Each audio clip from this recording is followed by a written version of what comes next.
Combien de fois est-ce que tu t'es demandé lorsque tu étais en colère, complètement overwhelmed, stressé au bout ou au contraire complètement détendu? Comment est-ce que je respire en ce moment? La respiration, c'est un outil hyper puissant et gratuit qui te permet d'avoir accès à ton système nerveux de façon quasi instantanée. Il y a plusieurs types de respiration. En yoga, on en parle beaucoup. On va utiliser plusieurs types de respiration. Mais encore faut-il, un, prendre conscience de sa respiration au quotidien et deux, savoir quelle utiliser dépendamment dans quel état on se trouve.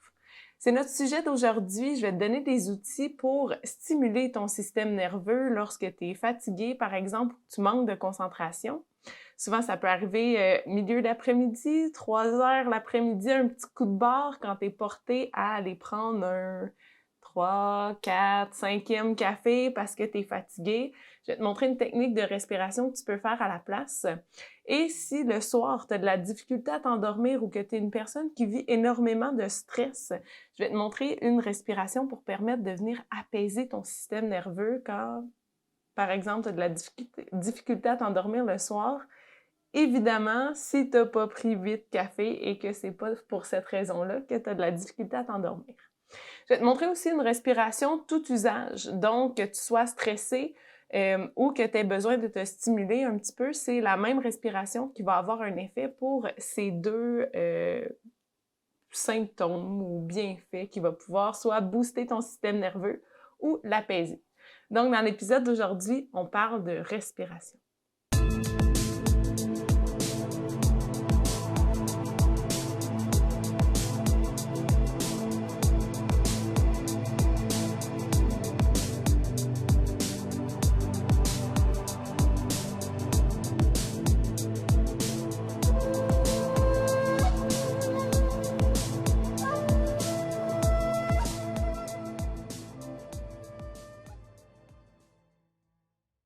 Donc, les techniques de respiration, il y en a plusieurs et elles n'ont pas toutes les mêmes effets.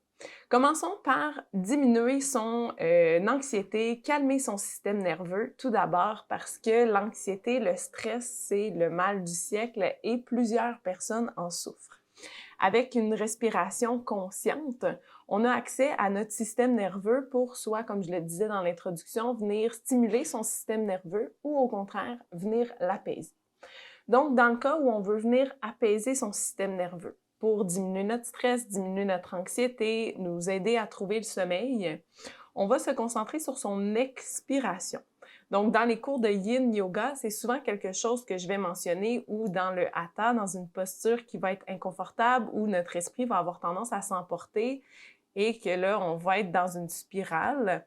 Ça peut être dans notre quotidien aussi, hein, quand on tombe dans des spirales d'anxiété, de stress, d'émotions négatives, d'amener son attention sur son expiration, donc sur sa respiration, premièrement de prendre conscience de comment on respire.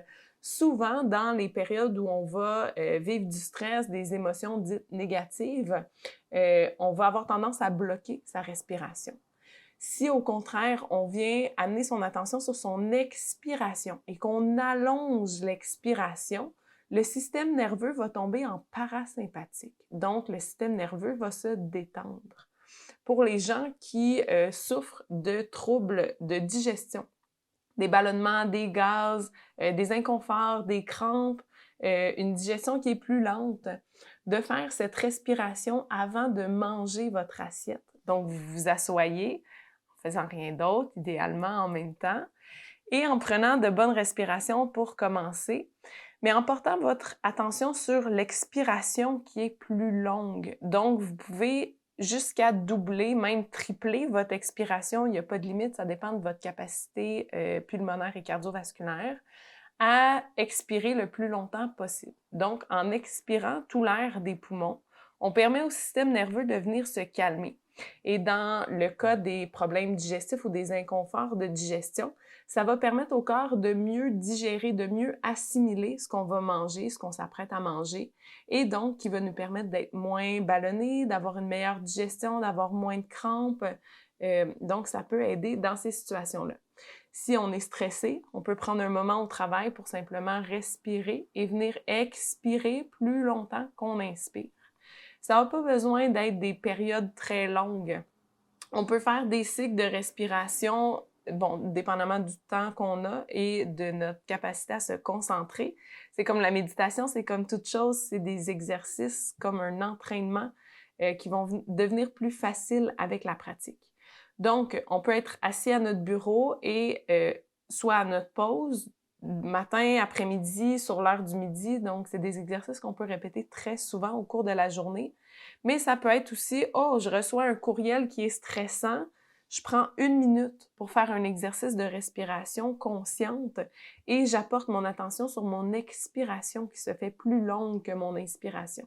Ça va permettre à mon corps de sortir du mode fight or flight, donc le mode défensif, le mode sympathique du système nerveux, et va nous ramener à un état de concentration mentale optimale et va nous permettre d'effectuer la tâche qu'on a à faire, la tâche qui nous stresse, qui nous cause de l'anxiété, une émotion négative qui vient monter, ça va nous permettre de nous recentrer et de nous grounder pour continuer notre journée.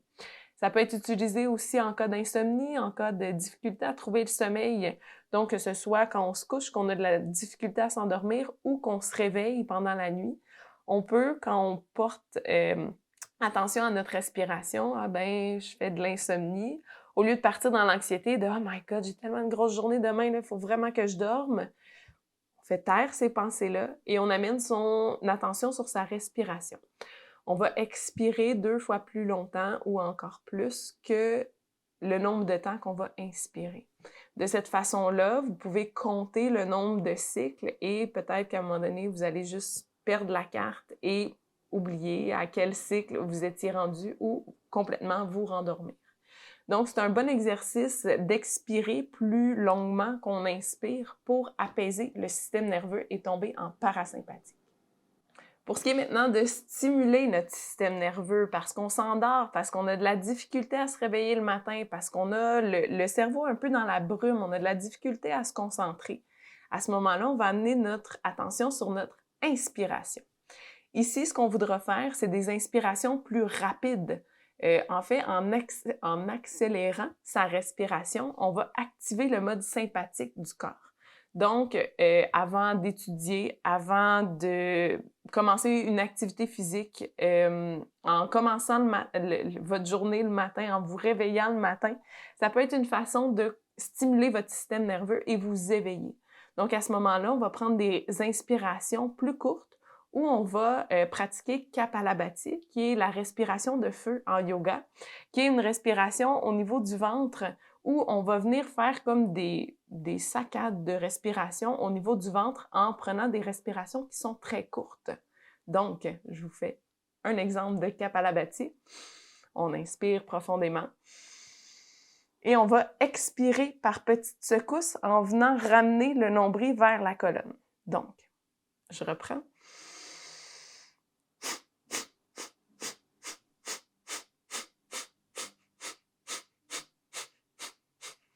Donc, cette respiration peut être faite plusieurs cycles.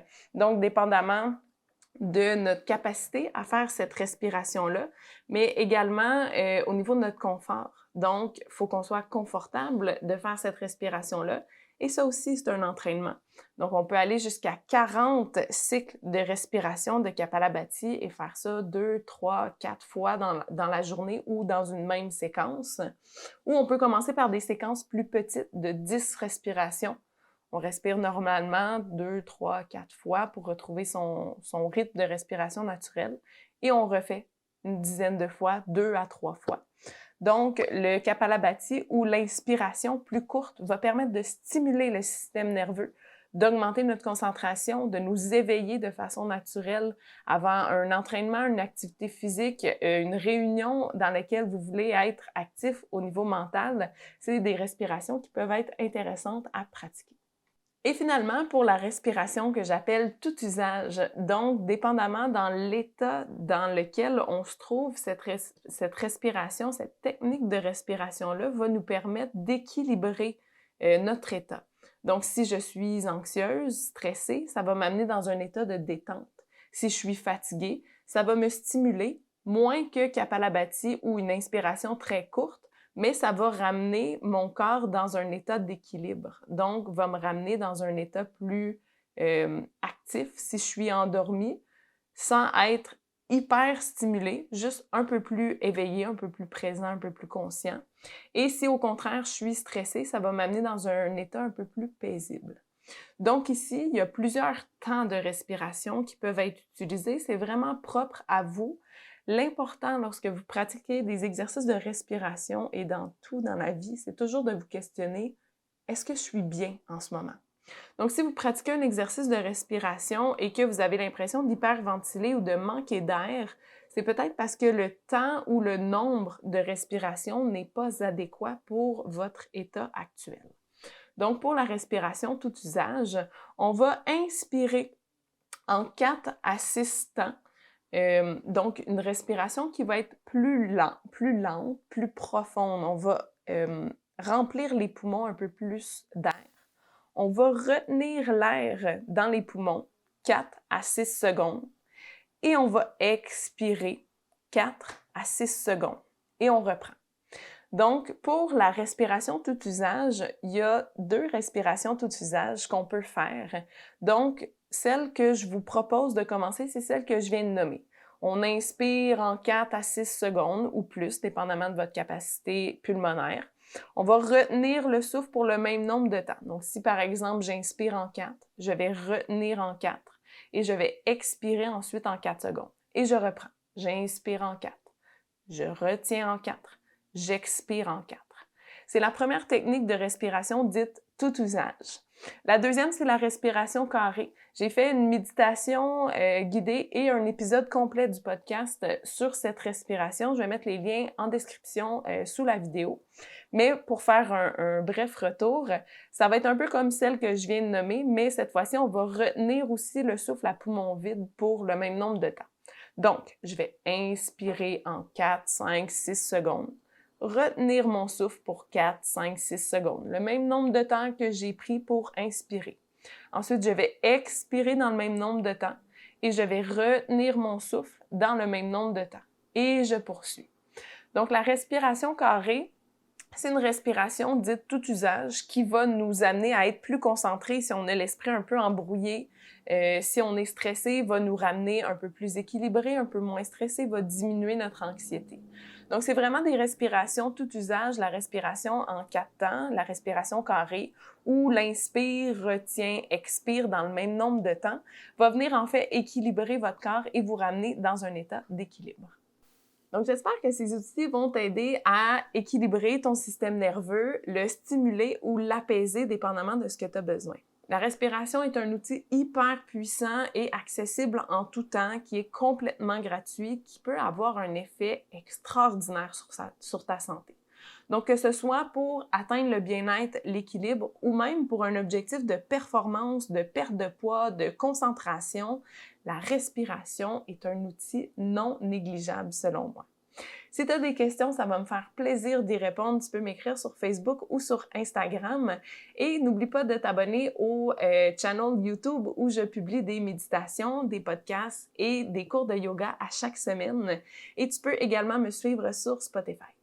Donc, si tu as des questions, je te rappelle, écris-moi, ça me fait toujours plaisir de répondre à tes questions et d'avoir des discussions avec toi. Et on se revoit dans un prochain épisode.